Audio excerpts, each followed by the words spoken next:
కేంద్ర మంత్రి బండి సంజయ్ కుమారుడు బండి భగీరథ్పై నమోదైన పోక్సో కేసులో విచారణ వేగవంతమైంది.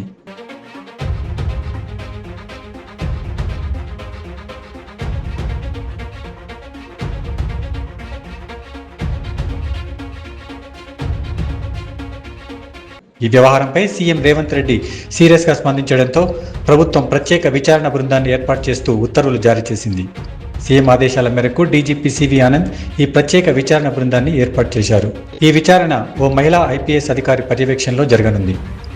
బాధితురాలి ప్రయోజనాలను కాపాడంతో పాటు కేసులో పారదర్శకత కోసం ప్రభుత్వం ఈ నిర్ణయం తీసుకున్నట్టుగా తెలుస్తోంది. ఇప్పటికే పేట్ బషీరాబాద్ పోలీసులు బాధితురాలి స్టేట్మెంట్ను కూడా రికార్డు చేశారు. అంతకుముందు ఈ కేసులో వెంటనే విచారణ చేపట్టాలని సీఎం రేవంత్ రెడ్డి ఆదేశాలు జారీ చేశారు.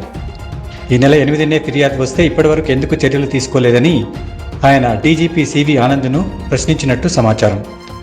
అప్పటికి మోదీ పర్యటన ఏర్పాట్లలో సిబ్బంది బిజీగా ఉన్నారని డీజీపీ తెలిపారు. కేసు వివరాలను ఈ సందర్భంగా ఆయన సీఎంకు వివరించారు.